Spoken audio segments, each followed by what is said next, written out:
What's up, what's up, what's up? I'm Alexandra Harbushka, founder of Life with Herpes. I am here to answer your questions about herpes. I was getting emails from people saying, hey, I'm embarrassed to ask questions. How do I ask questions? Should I email you? What should we do? The best way, if you're too, this is a really, talking about herpes is a very sensitive topic. It's a very tender topic, and I really understand that. Speak one-on-one. I book calls Monday through Thursday, and we can chat. So I will be there, and we can work specifically about what's going on with you. I did one today, two today. I do a couple a day. So I look forward to it. Anyways, I'm here to answer your questions about herpes, whether it comes to dating, disclosure. Just recently had someone say like, hey, I think I just got this a couple days ago, but I got tested and my IgG levels came back, and what does this mean? So it's really great to ask your questions, because what we don't want is for us to be in this limbo phase. We don't want us to be in this I don't know phase, because if we're stuck in that I don't know phase, it's when our mind starts going, we go down a rabbit hole, we freak out, and we cause potentially more outbreaks, or we go into this fight or flight freeze state.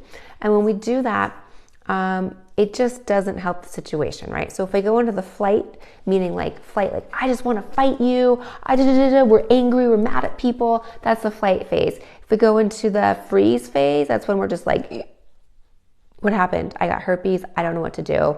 Oh my gosh, I'm just going to cry about it. Or we go into the flight phase, which is like, whatever, I got herpes, I'm going to worry about this whenever. And that could be very dangerous, because we can turn to other things like alcohol, drugs to numb it and move on, but that's not really moving on. So anyways, I'm glad you're here. Please ask your questions. We don't want to go down that rabbit hole and feel trapped or scared. Can you only catch it if someone has it?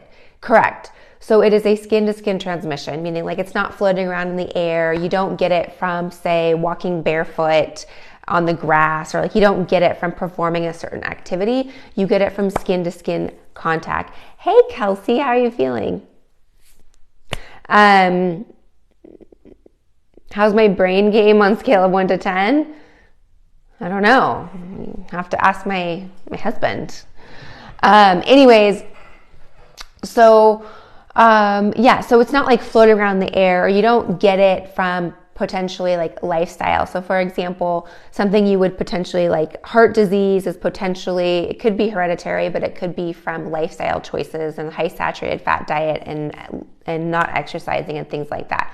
Herpes you don't catch from things like that. It is a virus that is transmitted skin to skin. So you have to come in contact with somebody who has HSV1 or HSV2. That brings up another great question, and I've been asked this question a lot. It's funny, like questions go in waves. So today I was asked a question like, hey, if I have oral herpes, is it gonna end up genitally? I got that asked yesterday on the live. Hey, if I have oral herpes, is it gonna show up genital? And I got asked that, I think on our support group call, which I have Mondays with our Secret Society community members, is like, will I get it if I get it here, do I get it down there? So let me clear that up. If you have oral herpes and only have herpes on your mouth, you will only have outbreaks orally, right? You're not going to get it genitally. It doesn't move through your body. It doesn't mean like you get it both places. You don't know where it's going to show up. If you have oral herpes, you get oral outbreaks. If you have genital herpes, you get genital outbreaks. Just vice versa. If you have genital herpes, doesn't mean that you're going to transmit it, or you're infected, or you're going to be contagious to people orally, right? So again, oral herpes is oral herpes. It's not genital herpes. Genital herpes is genital herpes. It's not oral herpes. Now, with that being said, that even more complicated is we traditionally have thought HSV1 is oral. Like you have oral herpes, you have HSV1. Well, you can also have oral HSV2. And same thing with genital. We've always thought like genital herpes is the bad herpes. There's no bad herpes or good herpes. Genital herpes can be HSV1, and really most commonly nowadays can be HSV1 as well. So HSV2 and HSV1 can be genital herpes. I think I may have said HSV1 twice, but genital herpes can be HSV1 and HSV2. So again, there's no such thing as good herpes, no such thing as bad herpes. Herpes is herpes. Earlier today, it was brought to my attention, someone was saying that they believed that you got herpes, like the stigma that he believed was if you got herpes, it was all STDs and you got it was all bad and it was all sexual. And so I kind of brought up 3 reasons why we potentially have rejections via herpes. Like when we disclose to someone that we have herpes, a lot of times the rejections happen. Number 1 is that person is just not emotionally prepared to have this conversation. They're just not emotionally there to have a sexual health conversation, or they're not emotionally there just to even be there in the first place. You could be 15, you could be 50, it doesn't matter. The next is you're married to an idea or a preconceived notion from the past, from what the stigma has told us about herpes. That was me getting to the point of this conversation is like, well, I thought just herpes, you got it from being promiscuous and it was all sexual. That's a really great example of we a lot of times can be married to this idea of herpes is bad, dirty, shameful, disgusting, promiscuous, all these things. So that was my number 2 of why maybe somebody might not be open to disclosure. And number 3 is the person just isn't that into you, right? If you give them an easy out, they're going to take an easy out. So we have to look at it. It has nothing to do with us. It has everything to do with how we present it, how we discuss it. It has to do with that person's ability and wanting to be open and receiving the information. All right, let me get to some questions. Everyone should join the community on Slack. So many wonderful people. Yay. Yes, there's a lot of great people from all over the world. This is something I really wish I had when I was first diagnosed back in 2011. I was absolutely alone, felt completely alone. I was alone. People weren't talking about herpes. There was no such thing as like Facebook groups. Like the Facebook groups didn't even exist in 2011. Like Instagram was brand new, you know? So, yeah, this is something I really wish I had, and it's amazing that we have the platforms now in order to do that. So it's a community of people from all over the world where we meet, ask questions, answer questions, go live twice a week, and just support one another. So link in the bio. I just had an outbreak and got my results. I was positive. What's my next step? So big hug. I completely understand what you're going through. Other people on here right now understand what you're going through. When we first find out we're diagnosed with herpes, it is absolutely devastating. I just posted a video, like jokingly, like actual footage of me getting out of bed after I was crying. But in all seriousness, number 1 thing you can do is educate yourself on this. Educate yourself on herpes. Earlier I was speaking about how we have these preconceived notions of being married to these ideas of people being slutty, dirty, promiscuous, all these things of why or how you have herpes. And that's completely a false narrative, and that's completely something that we need to detach from and rewrite. So definitely educate yourself on herpes. Understand that 2 out of 3 people have HSV1 and 1 out of 6 have HSV2. That comes to roughly 80% of the population is living with herpes. So it's something like we were going to get it eventually, you know? So educate yourself. And the next thing I would do is I'd find a community. I'd find somewhere that you feel supported. Obviously, I think that this is the right place, and that's why I created Life with Herpes and this platform and the community and things like that. But you need to find a community that works for you and that you can feel like your questions are answered and there's other people that get what you're going through. Was my family supportive? It was really hard for my family to find out that I had herpes. They really struggled with it because of course, the stigma. My daughter has herpes. Awesome. So it was really hard for them. Very hard. How did you find out you had HSV2? Which test? I mean, I had like Armageddon down there. I had blisters everywhere vaginally. So there's no way like you couldn't miss something was wrong. But I had both tests. I had a blood test and I had a swab test. My IgM, which is the antibody test to determine if it's like your first outbreak, that came back positive, and my swab came back positive. So I was positive. It wasn't a test I wanted to be positive for, right? Like there's lots of tests you want to be positive on. This was not one. Okay. So yeah, it was bad. How did you guys find out you have herpes? That's a good question to ask. How did you find out you have herpes? Let me know. Let's see. I just got a movie of my son not wanting to take a nap. Awesome. You have herpetic whitlow, 15 flares up this year. All right. So personally, I do not know about herpetic whitlow. Like, I have not experienced it personally. So I can't speak from personal experience. Number one, are you working with a doctor? You've had 15 flare-ups this year. Potentially, are there diet changes? Are there some supplements, vitamins we could be taking? But I would definitely speak to your doctor about this one specifically. Like I said, I have not dealt with it. Your wife has it and you still love her. Of course you love her. Of course you love your wife because she's your wife. What does herpetic whitlow mean? It's when you get it on your fingers. So a lot of time, like in the past, dentists got herpetic whitlow. For example, they didn't use gloves. Like, I can remember going to the dentist as a little girl and my dentist didn't use gloves. So it was very common back then because, like, you know, they're in there. So it's when you get it on your fingers. I got an outbreak on my knee. No idea what it was until I got another and I swabbed it then. So you had it swabbed and it tested positive for herpes? That's a really great question. There's someone in our group who actually has it behind her knee, like behind her kneecap and on her hip. Same thing. She's like, I had no idea what it was. And it was behind her knee and on her kneecap. How did she get it there? Well, most likely she had an open sore or an open wound, and somehow she came and she sat on something or came in contact with the virus that way. So that opens another great question is, like, how, can you get it other places on your body? Yes, you can. It's not very common. The virus itself prefers locations like our mouth and like our genitals. It just prefers that type of skin, that type of tissue. Is it possible to get it on your arm, on your legs? Yes, it is. It has to typically have a reason to go there. So if you have another open wound there and you put it there, then that would kind of be how it would get there. Perfect example, my little boy doesn't have herpes. If I were to kiss his opened wound with a full-on cold sore, then it could potentially, most likely he'd get herpes wherever it was that I kissed him. Wow, I didn't know herpes could get anywhere in the body. Yeah, so just to clarify that, it prefers the oral and genital region. It has to have a reason to go to other locations, meaning it has to have an open wound.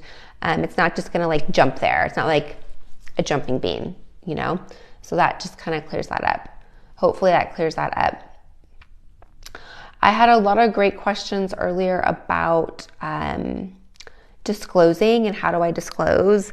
I recommend that you disclose whenever you're ready. And I really want to elaborate that because you have herpes doesn't mean like you're keeping it from somebody. Don't feel like you don't deserve to go on a date. Don't feel like you don't deserve to be loved or be desired or feel sexy or any of that. That's not true at all. And remember, a date is just a date. We get so caught up in like, oh my gosh, I just got asked out on a date, or I want to ask someone out on a date and I have herpes. Can I even go? Like, is it even worth do they even deserve this? Like, I don't want to let them down. And we have to remember, like, that person has something that he or she needs to tell you as well. That person has something that they're insecure and scared about as well. So you absolutely deserve that date. You absolutely deserve to go out and have fun. A date is just a date. You don't need to disclose unless you're going to expose that person. So unless you plan on exposing them to your herpes, you don't need to disclose. Go on a date, have fun, have dinner, have ice cream, go to a movie, go for a walk, feed the ducks. I don't know, whatever it is that you want to do, go do that and have fun and don't feel like you have to disclose. You'll know when the relationship is getting to a point where you want to be intimate with them, whether there's sexting going on, that just reminded me, I accidentally sexted my boss one day. Yeah, it was like my second week working there too. Oh my gosh, it was embarrassing. Yeah. Anyways, but you'll know when the relationship is getting to that. My dating life is over. Nobody accepted me now. My boyfriend broke up with me because of it. Okay, so let's talk about that. Let's talk about the rejection. Let's talk about dating being over. It's not over. it's a matter of switching our mindset around it. A matter of thinking like, oh, I'm no longer desirable because I have herpes, opposed to, hey, I am desirable, I am beautiful, I have herpes, so what? There's millions of other viruses that I have as well that I don't let impact my life. So why am I letting this virus impact it? This person that I'm going to date, he or she has something that they need to tell me that they're insecure about. I mentioned that earlier. So it's a matter of saying like, I know that when I meet that person that is meant to be my person, whether it's this summer, this week, whoever that person is, whether it's, a reason, season, or a lifetime, that person will be willing and open to it. I have to be open to it. I have to feel comfortable with it. I have to feel okay with myself as well. That's also the big key, is when we don't feel sexy ourselves.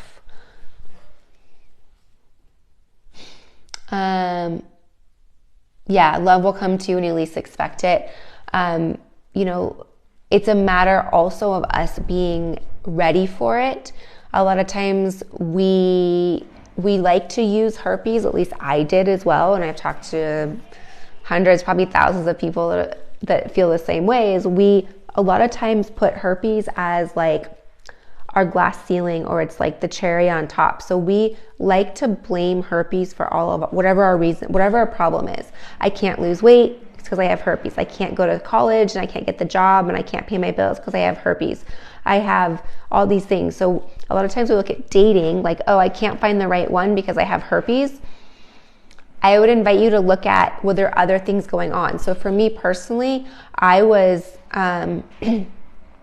cut off to the fact of receiving love. Like I just had been hurt so many times that I just like blocked it. And I would date people that just didn't want to give me the love because I wasn't available for it. I wasn't ready for it. I blamed herpes for it, of course, but it had nothing to do with it. It was me, right?